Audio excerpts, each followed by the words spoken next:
Hey guys, so this is take two. Apparently, in the middle of my previous recording, something froze up on my computer and I couldn't get it done. So let's try it again. So let's start off by my coffee suggestion. This is the one I told you about last week. It's called Lavazza. It's a coffee made out of Italy and pretty tasteful. So I'm having my cup this morning. Let me also share with you that I have been released from the hospital in New York and have been conditionally allowed to come home for a little bit. So the condition is that I have to return weekly. So I'll be leaving Wednesday night and I'll be there Thursday all day doing the treatment, and then I'm going to take a flight right back home Thursday and be back. So I would take that rather than being stuck in New York and without my family. So I really appreciate that I get to come home and see my family. So I could take one day and it shouldn't be too bad of an issue. But I appreciate all the well wishes and all the good thoughts and vibes. Thank you so much for the prayers, all that good stuff. Let me get to this week. First of all, thank you for your responses in regards to being able to get your work done earlier, your discussion, which will really benefit the class. And I want to thank you for all that is involved in getting this done for us. So, guys, this is week number 4, which is technically midway through this. In this class, we do not have a midterm. We only have a final. But that being said, I'm going to try to grade everything that I can so you know where you stand. If you feel like you're not going to do well in this class and you're not going to finish the way you want to finish, please make sure that you find a way to either drop or get it together. A W is better than an F. Even though a W isn't the best answer, it could impact your financial aid. So please make sure you talk to them before you make that decision. But, you can't just ignore it. That said, let's move on. Last week, great conversation about being a better leader. I appreciate the comments. Thank you so much. I also want to mention that being week number 4, I try, as you know, I do not accept late work, but I try to be fair across the board. I don't want to be the judge of who deserves extensions or second chances. I don't want to do that because I know that everyone has their own unique scenario. And I have my unique scenario. So I get that we're going through some stuff in life, and it could be from having to work more to help pay the bills, or a child sick, or whatever it is. I don't want to be the guy that says, well, that's worthy, that's not worthy. So what I do is I try to be fair. I'm going to drop 2 of your lowest assignments and 1 of your quizzes for the first 4 weeks. That should level out the situation. Excuse me.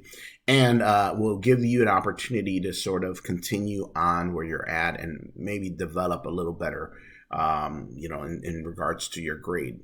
All right, let's get into this week's topic. This week's topic is Maslow. So you have 2 chapters. One of them is about motivating the workforce, and the other one's HR. Both of those chapters really interrelate because HR, prior to being HR, back in the day, 40 years ago, we used to have what's called a personnel department. The personnel department really was a glorified bookkeeping area. They took your files, they took all your information, they put it away, they make sure it was secure, all that good stuff. But somewhere along the line in business management, we've developed this concept. And it really started off with this study that was done called the Hawthorne Study. It was a company that made lights in Chicago. And what the theory was, if we increase the brightness, the lumens of the lights, people will work more and production will rise. So they did. They started on that basis. They said, let's start that out and see what happens. So they increased the brightness of a room. And of course, they had another room, which is called the base or something like that. Did nothing change to compare with the study room. And production did go up.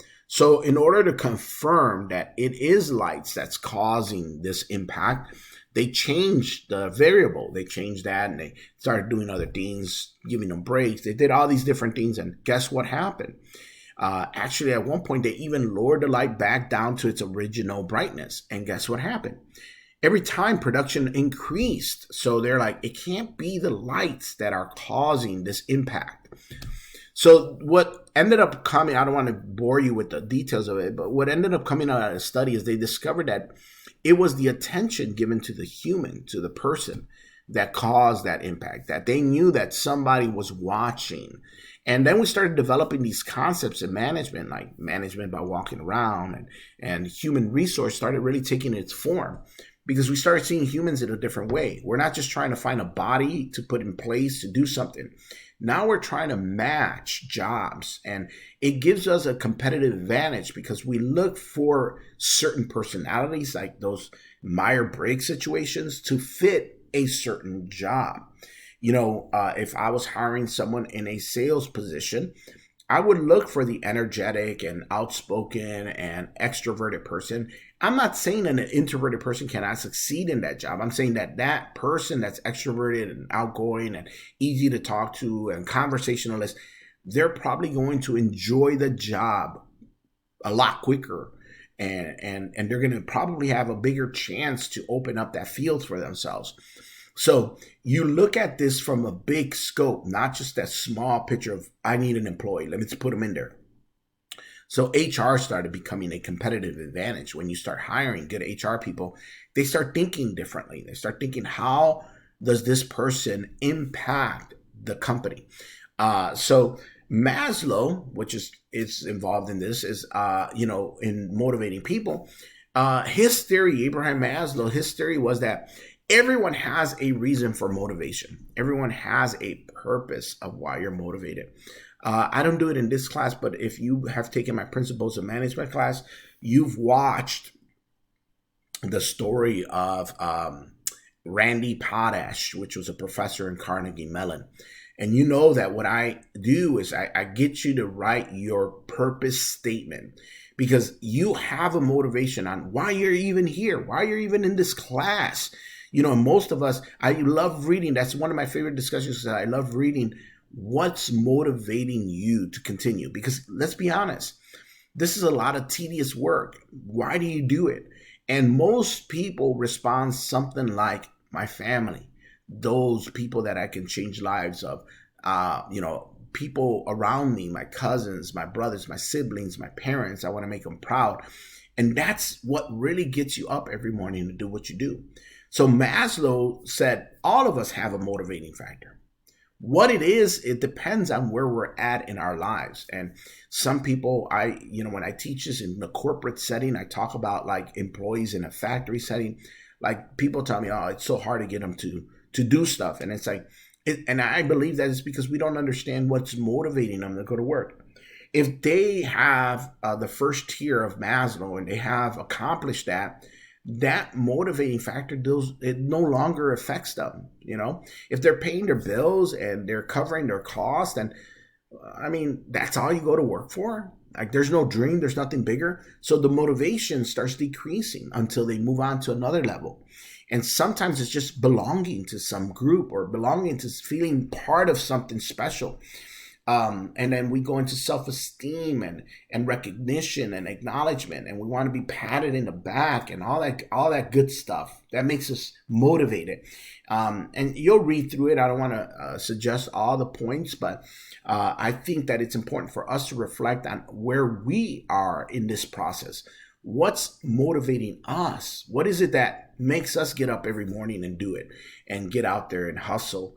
I could relate to those people that talk about family, because I want to see, my dad came to this country as an immigrant, and his motivation was to see me and my siblings, my sisters, in a much better position than he was.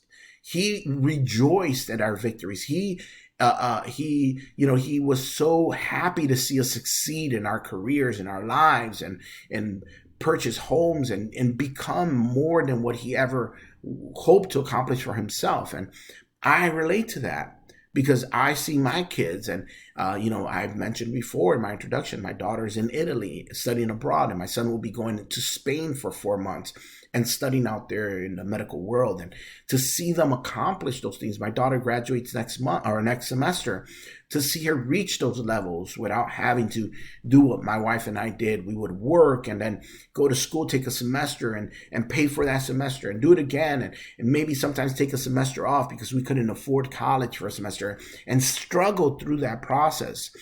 College for me and for my wife was more of a We need to do this to move forward in our economic development. And for my kids, it's a part of enjoyment. It's exploring. It's living life. And that makes me proud. That motivates me to be able to provide that opportunity for them.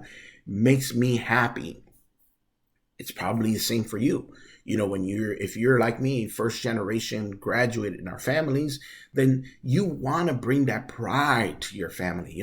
There's nothing greater than to see students graduating, and I get to go to graduations and they wear the regalia with their country. A lot of Mexico, a lot of Guatemala and Central and South America. I relate to that because that's where I came from. That's where my family came from. That's rooted in me. So to see them bring pride back to them, it makes me happy. It motivates me. So I want you to self-explore. And part of this journey for me is to have you reflect upon your situation. What gets you up? What makes you do this? What makes you fight? And for my entrepreneurs, this is extremely important because this is what keeps us going. When defeat hits us hard, we get back up and we do it. Listen, I could tell you all the great adventures I've had in business and the successes I've had. And it's easy to talk about that. And people go, man, that's awesome. But what about all the failures I had? What about all the mistakes I made? That stuff really impacts a person. My first failed business, I locked myself up. I didn't want to do anything. I for lack of a better word, I fell into a depression. I was so ashamed and embarrassed because I failed. But I had to find a way to get back up. And I looked back at these things and I looked at what motivated me to first get started. And if it's just a dream to make a bunch of money, you can't sustain that. You need something tangible, real. So I encourage you to take these opportunities to explore that. Guys, that's about it. Let me just share with you this one more thing. New York has released me to come home, at least on a conditional basis. I'll be having to fly back every week. So this week I'll be flying back Wednesday night and I'll be doing a treatment Thursday out there and then returning Thursday night. So keep me in your thoughts and prayers. I appreciate all the comments. I told you about the dropping the grades. So I think that's about it. Showed you my coffee.